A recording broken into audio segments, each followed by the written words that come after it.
انما یامرکم بالسوء والفحشاء، شیطان تمہیں حکم دیتا ہے، سکھاتا ہے کہنا چاہیے، مشورے دیتا ہے، سکھاتا ہے، راغب کرتا ہے تمہیں برے کام کی طرف اور بے حیائی کے کاموں کی طرف۔ وَأَن تَقُولُوا عَلَى اللَّهِ مَا لَا تَعْلَمُونَ، اور ابھارتا ہے تمہیں ان باتوں پر کہ تم اللہ پر وہ کچھ جڑو جو تم نہیں جانتے، اللہ کی طرف منسوب کر بیٹھو وہ چیز جس کا تمہیں پتہ نہیں ہے۔ وَإِذَا قِيلَ لَهُمْ، اور جب ان سے کہا گیا اتَّبِعُوا مَا أَنزَلَ اللَّهُ، کہ پیروی اس کی کرو جو اللہ نے نازل کیا ہے، اس کے تابعدار بنو۔ اس کا مطلب یہاں بھی واضح ہوا کہ پیروی کس کی کرنی ہے؟ جو اللہ نے نازل کیا۔ تو جب ان سے کہا گیا کہ اللہ کے نازل کردہ کی پیروی کرو، تابعداری کرو، قالوا بل نتبع ما الفینا علیہ آباءنا، انہوں نے کہا بلکہ ہم تو تابعداری کریں گے جس پر ہم نے پایا ہے اپنے ماں باپ کو، ان کے طریقے پر چلیں گے۔ اَوَلَوْ كَانَ آبَاؤُهُمْ لَا يَعْقِلُونَ شَيْئًا، بھلا ان کے آباء و اجداد کچھ بھی نہ جانتے ہوں، وَلَا يَهْتَدُونَ، نہ ہدایت پر ہوں، پھر بھی وہ ان کے پیچھے چلیں گے محبت کی وجہ سے۔ آباء کی محبت ان کی تابعداری پر مجبور کر رہی ہے، اور اللہ کا نازل کردہ جو ہے وہ پیٹھ پیچھے پھینکا جا رہا ہے۔ وَمَثَلُ الَّذِينَ كَفَرُوا، اور مثال ان لوگوں کی کہ جنہوں نے کفر کیا، كَمَثَلِ الَّذِي يَنْعِقُ بِمَا لَا يَسْمَعُ إِلَّا دُعَاءً وَنِدَاءً، مثال اس شخص کی ہے کہ جو کسی ایسی جو پکارے ایک ایسی چیز کو کہ جو نہ سن سکتی ہو پکارنے کو اور نہ ہی چلانے کو سن سکتی ہو۔ یعنی یہ کہ آپ بلا تو رہے ہیں، دعوت تو دے رہے ہیں، لیکن وہ شخص سن ہی نہیں رہا، آپ چلا رہے ہیں تب بھی اس کے کانوں میں کوئی شے نہیں پڑی۔ تو کافروں کی مثال ایسی ہے، ان کو سمجھانا ایسے ہے جیسے کہ وہ گونگے اور بہرے ہوں، سن ہی نہیں سکتے۔ صم بکم عمی فہم لا یعقلون، بہرے گونگے اندھے ہیں، وہ کچھ نہیں سمجھتے۔ یا ایھا الذین آمنوا، اے وہ لوگوں جو ایمان لائے ہو، کلوا من طیبات ما رزقناکم، یہ جو مضمون ہے نا یہ سورہ مائدہ تک جائے گا، ہمارا پیچھا نہیں چھوڑے گا۔ اس میں جو بات آ رہی ہے وہ سمجھ لیں کیا مسئلہ ہے۔ مسئلہ یہ ہے کہ انہوں نے اپنی جو بھی آباء تھے ان کی ریت تھی، کوئی رسم تھی کہ جس میں کچھ انہوں نے جانور ایسے تھے کہ جن کو محترم سمجھتے ہوئے حرام کر لیا تھا۔ ایک تو ہوتا ہے نا کوئی شے گندی ہے تو اس کو حرام کیا جاتا ہے، جیسے خنزیر ہے، لیکن کسی شے کے احترام میں بھی اس کو حرام کیا جاتا ہے، جیسے انسانی خون ہے حرام کیا گیا ہے تو احترام میں حرام کیا گیا ہے۔ جیسے ہم کہتے ہیں مسجد حرام، تو احترام کے معنی میں جو ہے نا وہ یہ لفظ استعمال کرتے ہیں۔ تو ان کے کچھ تھے مقدسات، کوئی بیل ایسا تھا، کوئی اونٹ ایسا تھا، کوئی اونٹنی ایسی تھی، یہ تفصیل آگے آ جائے گی، میں صرف اس وقت آپ کو بتا رہا ہوں کہ جن کو استعمال کھانا وہ بہت ہی گناہ کا کام سمجھتے تھے، یعنی گستاخی کی بات سمجھتے تھے۔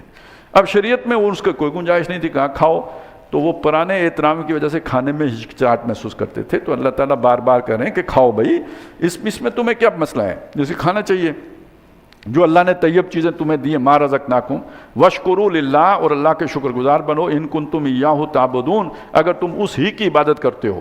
یعنی عبادت میں یہ شے بھی شامل ہے کہ اللہ کے حلال اور حرام کو اختیار، جس کو منع کر دیا اس سے بچو، اور جس کو کرنے کا کہا وہ کرو۔ انما حرم علیکم المیتۃ والدم ولحم الخنزیر وما اہل بہ لغیر اللہ، تم پر تو حرام کیا گیا ہے بس مردار اور جو خون ہے اور خنزیر کا جو گوشت ہے اور جو اللہ کے نام کے علاوہ کسی کے لیے ذبح کیا گیا ہو، یہ چیزیں ہیں جو تم پر حرام کی گئی ہیں، باقی سب حلال ہے، کھاؤ پیو۔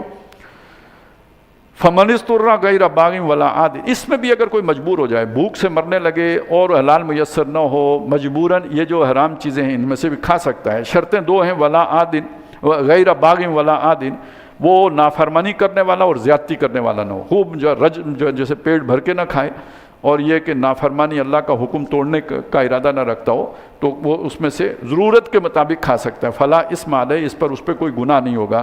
ان اللہ غفور الرحیم، بے شک اللہ تعالیٰ بخشنے والا مہربان ہے۔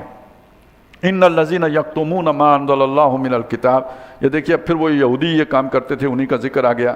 بے شک وہ لوگ کہ جو یعنی چھپانے کا کام چھپاتے ہیں جو اللہ نے نازل کیا کتاب میں سے، وَيَشْتَرُونَ بِهِ ثَمَنًا قَلِيلًا، اور اس کے بدلے میں دنیا کے کوئی مفادات اٹھاتے ہیں، تھوڑے سے مفادات اٹھاتے ہیں۔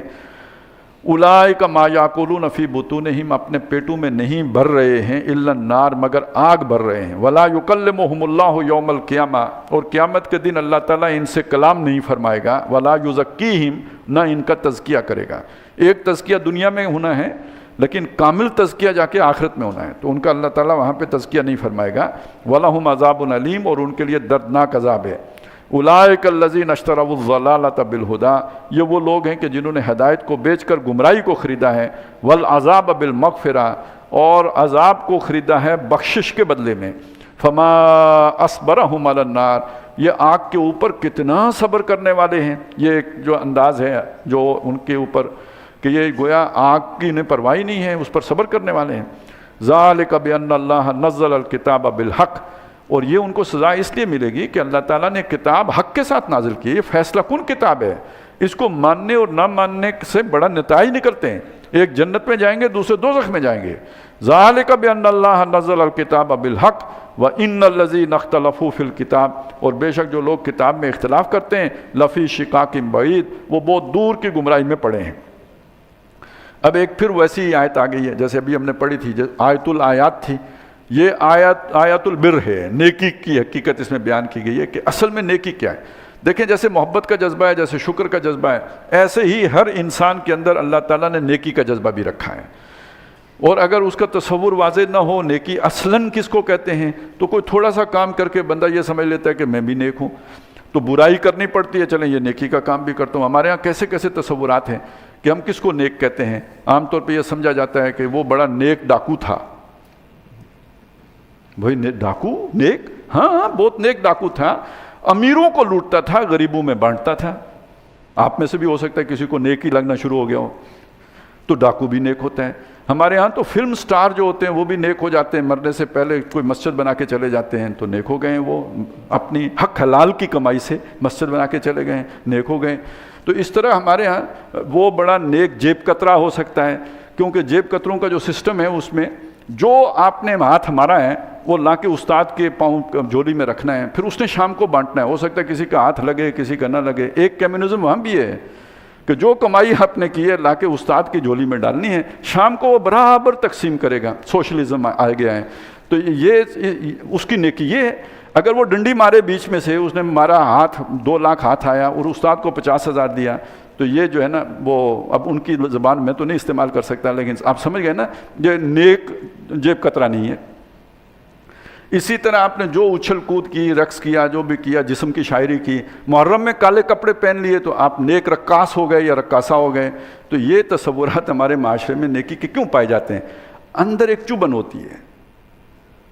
ہم نے اپنے سلف کو مطمئن کرنا ہوتا ہے کہ میں نیک ہوں. تو یہ ہمارے اپنے گھڑے ہوئے تصورات ہیں نیکی کے. یہ تو خیر میں نے برے طبقات کا ذکر کیا، ہر طبقے میں ہوتا ہے نا، شرفا میں بھی ہوتا ہے.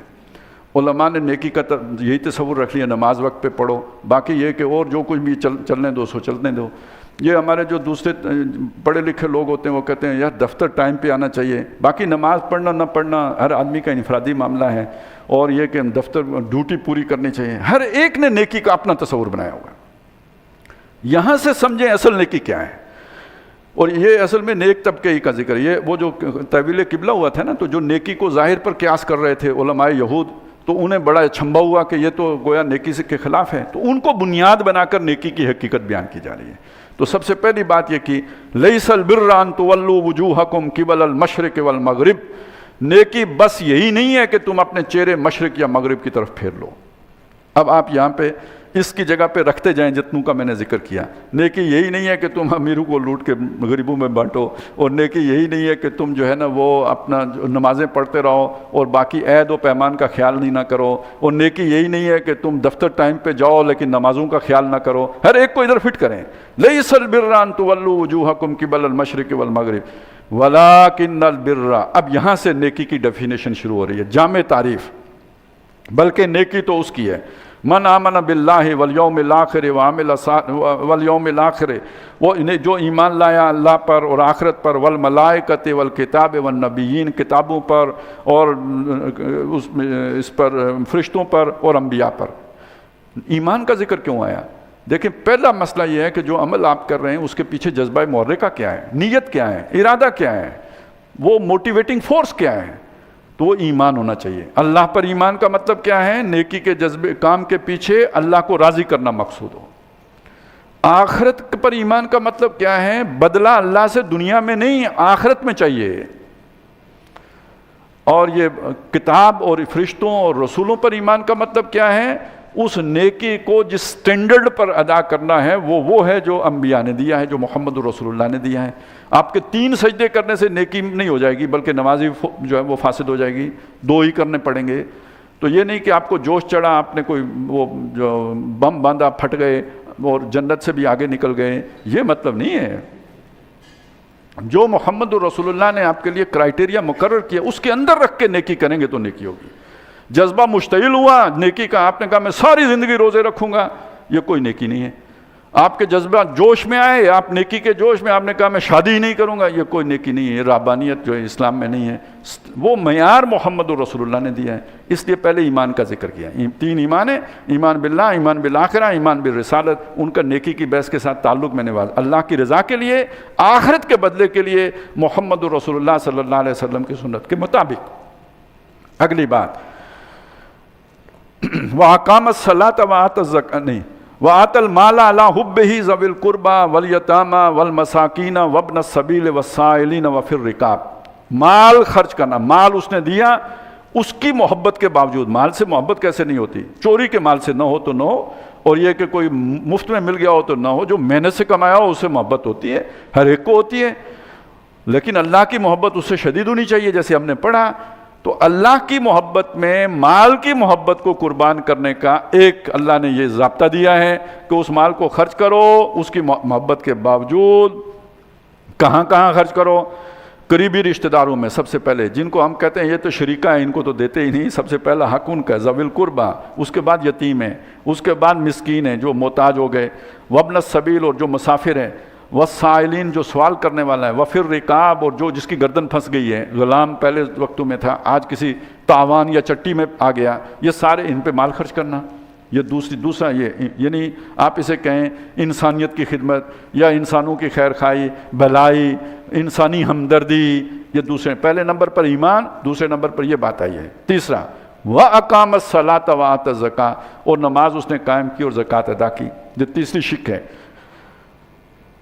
اور یہ جو تیسری شق ہے، ان کا پہلی 2 شقوں سے کیا تعلق ہے؟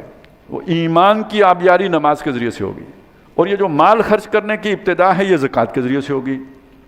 آگے چلیں، وَالْمُوفُونَ بِعَهْدِهِمْ إِذَا عَاهَدُوا، اور وہ لوگ نیک کہلانے کے حقدار ہیں جب عہد کریں تو اسے پورا کریں۔ ایفائے عہد کرنے والے یعنی عہد کی وفا کرنے والے، پاسداری کرنے والے۔ حدیث میں آیا ہے کہ لا دین لمن لا عہد له، اس آدمی کا کوئی دین نہیں ہے جس میں عہد کو پورا کرنے کا وصف نہ ہو، تو گویا دین ہے ہی عہد۔ اور ایاک نعبد و ایاک نستعین بھی عہد ہی ہیں۔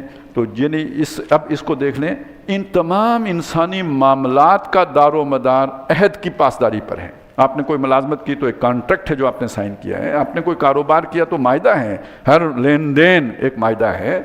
اسی طرح جتنی آپ کی رشتہ داریاں وہ معاہدوں میں بندھی ہوئی ہیں، میاں بیوی ایک کانٹریکٹ باقاعدہ، وہ یعنی مولوی صاحب پوچھتے ہیں قبول ہے، وہ قبول کرتا ہے، یعنی پوری ذمہ داری کے ساتھ قبول کرتا ہے نا، ذمہ داری ہے جو اس کے اوپر عائد ہو رہی ہے، اس کا نفقہ سارا اس کے ذمے ہے۔ یہ تمام انسانی معاملات کا دار و مدار عہد کی پاسداری پر ہے۔ تو گویا یہاں ہم کہیں گے انسانی معاملات کو درست رکھنا۔ وَالْمُوفُونَ بِعَهْدِهِمْ إِذَا عَاهَدُوا وَالصَّابِرِينَ فِي الْبَأْسَاءِ وَالضَّرَّاءِ وَحِينَ الْبَأْسِ، ابھی جو ہم پڑھ کے آئے ہیں، وَلَنَبْلُوَنَّكُمْ بِشَيْءٍ مِّنَ الْخَوْفِ وَالْجُوعِ وَنَقْصٍ مِّنَ الْأَمْوَالِ وَالْأَنفُسِ وَالثَّمَرَاتِ، جس حق پر آپ کھڑے ہیں اس حق کے لیے جو قربانی دینی پڑے، یہاں تک کہ میدان جنگ میں جان ہتھیلی پہ لے کے آنا پڑے، اس سب پر ضرر ہو، تکلیف ہو، اس کو جھیلنے والے، برداشت کرنے والے، اولئک هم الصادقون، اولئک الذین صدقوا، یہ اپنے نیکی کے دعوے میں سچے ہیں۔ کسی ایک شق پر عمل کرنے والے نہیں، اس جامع پوری کے پورے پروگرام پر عمل کرنے والے سچے ہیں نیک کہلانے میں۔ وَأُولَئِكَ هُمُ الْمُتَّقُونَ، حقیقی معنی میں متقی بھی یہی ہیں۔ یہ نہیں کہ جس کی ایک بالشت پوری داڑھی ہے وہ متقی ہو گیا، اور جس کی جو 5 ٹخنوں کے آس پاس ہیں وہ متقی کہلائے گا۔ یہ پورے عمل کرے گا اس اللہ کے بتائے ہوئے پروٹوکول پر، وہ ہے کہ جو متقی ہے، اور وہی ہے جو نیک ہے۔ یا ایھا الذین آمنوا، اے وہ لوگوں جو ایمان لائے ہو، کتب علیکم القصاص، تم پر بدلہ لینا فرض کیا گیا ہے۔ یہ بدلہ لینا فرض کیا گیا، اس میں چھوٹ بھی رکھی گئی ہے۔ تو قصاص کا مطلب ہے برابری کا بدلہ۔ یہ پہلے وقتوں میں یہی نہیں ہوتا تھا کہ جی بدلہ جو ہے نا لینا ہے، بلکہ یہ بھی ہوتا تھا ایک کے بدلے میں 2 لینے ہیں، بعض کہتے 4 لینے ہیں۔ تو اس سے منع کیا گیا ہے کہ اگر یہ لینا ہے تو جس نے کوئی زیادتی کی ہے اسی سے لینا ہے، کسی دوسرے سے نہیں لینا ہے۔ قصاص کا یہ مطلب ہے۔ فی القتلہ مقتولوں کے ضمن میں، الحر بالحر آزاد کے بدلے میں آزاد، والعبد بالعبد غلام کے بدلے میں غلام، والانثى بالانثى عورت کے بدلے میں عورت۔ فمن عفی لہ من اخیہ شیء، اگر کسی کو اس کے بھائی کی طرف سے کوئی شے معاف کر دی جائے، اب یعنی بدلہ لینا قصاصاً قتل کرنا ہی فرض نہیں ہے، وہ اصل میں قصاص برابری کے لیے تھا، باقی معاف کرنے کی گنجائش رکھی گئی ہے۔ اگر کسی کی طرف سے کسی کو کوئی معافی مل جائے، فاتباع بالمعروف، تو اس کی اتباع کی جائے بھلے طور پر، واداء الیہ باحسان، اور جو بھی خون بہا ہے اس کو پورے حسن کے ساتھ اسے ادا کیا جائے۔ ذالک تخفیف من ربکم ورحمہ، یہ تمہارے رب کی طرف سے تم پر تخفیف کیا گیا ہے، کمی کی گئی ہے، اور اس کی رحمت ہے، مہربانی ہے۔ فمن اعتدی بعد ذالک، جو اس کے بعد سرکشی کرے، زیادتی کرے، فَلَهُ عذاب علیم، اس کے لیے دردناک عذاب ہوگا۔ اب ایک کے بدلے میں دو کو مارے تو دردناک عذاب ہوگا، یا یہ کہ خون بہا لے کے اس کے بعد قتل بھی کر دے تو دردناک عذاب ہوگا، یا یہ کہ اسے قتل کرنے کے بعد مصلح بھی کرے تو دردناک عذاب ہوگا۔ اب اللہ کا یہ حکم آ چکا ہے، اس پر عمل کرنا ہوگا۔ وَلَكُمْ فِي الْقِصَاصِ حَيَاةٌ يَا أُولِي الْأَلْبَابِ، اے ہوش مندو، بدلہ لینے میں ہی، برابری رکھنے میں ہی تمہارے لیے زندگی ہے۔ دنیا میں اس وقت سزاؤں کے بارے میں ایک تصور پیدا ہو گیا ہے، یعنی اسلامی جو تصور ہے اس میں عبرت کا نشان بنانا بھی شامل ہے، لیکن تعدیب بھی ہے اور عبرت کا نشان بنانا بھی ہے۔ اور جو دنیا میں اس وقت تصور معروف ہو گیا ہے وہ یہ ہے کہ یہ تو ایک غلطی سے کوئی آدمی کو جرم کر بیٹھتا ہے، کوئی اس کی نفسیاتی بیماری ہوتی ہے، کوئی الجھن ہوتی ہے جس کی وجہ سے اس کا جرم ہو جاتا ہے، تو یہ قتل کے یعنی اسے قتل کرنا تو کسی طور پر روا نہیں ہے، بس اس کی اصلاح کی کوشش کرنی چاہیے۔ یہ خاص طور پہ یورپ میں، وسط میں یہ چیزیں جو ہے نا وہ پھیلی ہیں فلسفے کے طور پر۔ اب اس کے اثرات ہماری طرف بھی آنا شروع ہو گئے ہیں، یہاں بھی ایسے لوگ ہیں جو اس طرح کی باتیں کرتے ہیں۔ قرآن مجید جو بات کہہ رہا ہے کہ یہ بدلے میں زندگی ہے، تمدن، اور یہ جو تم چاہتے ہو کہ معاشرہ آگے بڑھے، اگر کچھ ایسے خبیث لوگ ہوں کہ جو پرورٹ ہو چکے ہوں، جن کی ذہنیت بگڑ چکی ہو، جو زومبیز بن چکے ہوں، تو جب تک آپ ان کے ساتھ یہ جو ہے نا ان کو نشان عبرت نہیں بنائیں گے تو ان کے ہوش ٹھکانے نہیں آئیں گے، تو ان کی ٹھکائی بہت لازمی ہے، ان کے ساتھ جو ہے نا وہ اس طرح کی معاملہ کرنا بہت ضروری ہے، تب معاشرہ آگے بڑھے گا، وگرنہ قتل و غارت گری اور فسق و فجور اور فساد وہ عام ہو جائے گا۔ وَلَكُمْ فِي الْقِصَاصِ حَيَاةٌ، اس بدلہ لینے میں زندگی ہے، یا اولی الالباب، اے عقل مندو، لعلکم تتقون، تاکہ تم بچ جاؤ، معاشرہ بچ جائے۔ کتب علیکم اذا حضر احدکم الموت، تم پر فرض کیا گیا ہے جب تم میں سے کسی کے سامنے موت آن کھڑی ہو، ان ترک خیرا، اگر تم کچھ مال و اسباب چھوڑ کر جا رہے ہو، الوصیہ، وصیت کرنا فرض کیا گیا ہے۔ یہ ابتدائی حکم ہے، بعد میں سورہ نساء میں وہ تکمیلی حکم آ گیا ہے۔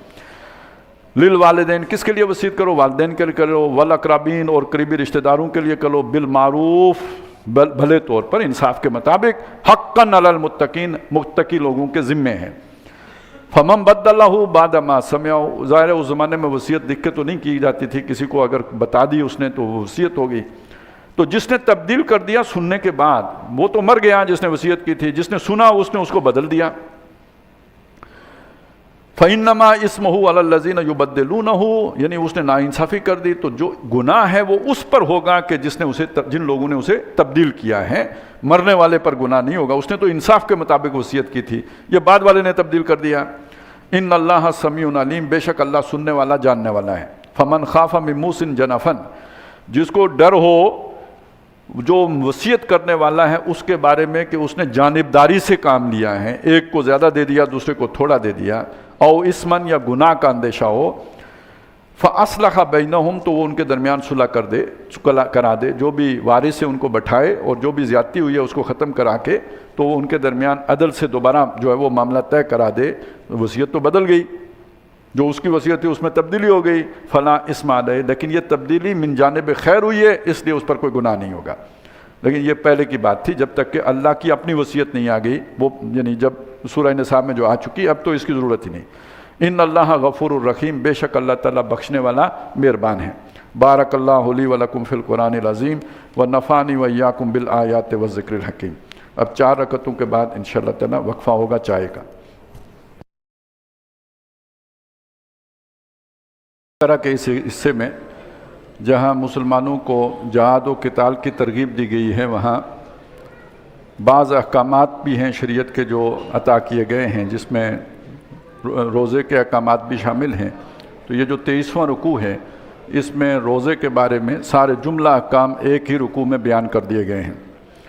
فرمایا یا ایھا الذین آمنوا، اے وہ لوگوں جو ایمان لائے ہو، کتب علیکم الصیام، تم پر روزہ رکھنا فرض کیا گیا ہے، کما کتب علی الذین من قبلکم، جیسے کہ پہلی امتوں پر جو تم سے پہلے لوگ گزرے ہیں جیسے ان پر فرض کیا گیا، لعلکم تتقون، تاکہ تمہارے اندر تقوی پیدا ہو۔ یعنی روزہ تھوڑے وقت کے لیے اللہ تعالیٰ کی طرف سے یہ پابندی لگ جاتی ہے کہ جو چیزیں حلال ہیں ان کا بھی کھانا ترک کر دو، پانی مت پیو، کھانا مت کھاؤ، سحری سے لے کے افطاری تک۔ اس سے تمہارے اندر یہ جذبہ پیدا ہوگا کہ جو مستقل حرام چیزیں ہیں ان کو بھی چھوڑ سکو۔ ایک بڑا روزہ ہے، گویا اس زندگی بھر کا روزہ ہے۔ شراب حرام کی ہے اللہ تعالیٰ نے، خنزیر حرام کر دیا ہے، اور بہت ساری چیزیں اللہ نے حرام کی ہیں۔ تو وہ روزہ رکھنے کے لیے تمہارے اندر قوت، یہ چھوٹے والا روزہ جو اللہ نے یہ 30 روزے جو فرض کیے ہیں اس سے پوری ہوگی۔ کہا یہ جاتا ہے کہ یہ جو تھے بنی اسماعیل، ان کو یہ اس عبادت سے واقف نہیں تھے۔ نماز کی عبادت تھی ان کے ہاں، اگرچہ کہ اس کی شکل انہوں نے بگاڑ دی تھی۔ حج کی عبادت موجود تھی، اس کی بھی صورت تبدیل کر دی تھی، وہ نبی صلی اللہ علیہ وسلم نے اس کی اصلاح کی، لیکن روزے کی عبادت سرے سے موجود ہی نہیں تھی۔ اس لیے انہیں یہ بات کہی گئی کہ تمہارے لیے اجنبی ہے، لیکن یہ کہ اللہ تعالیٰ سابقہ امتوں پر یہ فرض کرتا آیا ہے۔ سیام کا لفظ ان کے ہاں مستعمل تھا، ان کی زبان کا لفظ ہے، لیکن یہ گھوڑے کو تربیت دینے کے لیے تھا کہ گھوڑوں کو جب وہ ایک خاص، جیسے ہوتا ہے نا کسی کو اسپیشل ٹریننگ دی جاتی ہے، تو گھوڑے کو صحرا میں چلنے کی ٹریننگ دی جاتی تھی، اس کے لیے اسے بھوکا پیاسا بھی رکھا جاتا تھا اور باد سرسر کے مخالف بھی چلایا جاتا تھا۔ اب مشکل کام ہے گھوڑے کو قابو کرنا، تو سارے لوگ مل کے تو یہ کام کرتے تھے، اور اس عمل کو وہ صیام کہتے تھے۔ تو اللہ نے کہا تم پر صیام فرض کیا گیا ہے، یعنی اب تمہاری بھی ایک اسپیشل ٹریننگ کرنی ہے، کیونکہ ایک مشن تمہیں سپرد کیا جانا ہے۔ وہ مشن کہ تمہیں امت جو ہے نا وہ بنایا گیا ہے درمیانی، تم نے اللہ کا دین دوسروں تک پہنچانا ہے۔ تو اگر تمہارے اندر ایک مضبوط قوت ارادی نہیں ہوگی تو کیسے یہ کام کرو گے؟ تو پہلے خود کو بھی تو پکانا پڑے گا، ایک مضبوط جو ہے نا وہ انسان بننا پڑے گا، جس دل میں ہو صداقت کے لیے مرنے کی تڑپ، پہلے اپنے پیکر خاکی میں جان پیدا کرے۔ تو اپنی قوت ارادی کو مضبوط بنانے کے لیے یہ تمہیں جو ہے نا روزے کی عبادت عطا کی گئی ہے۔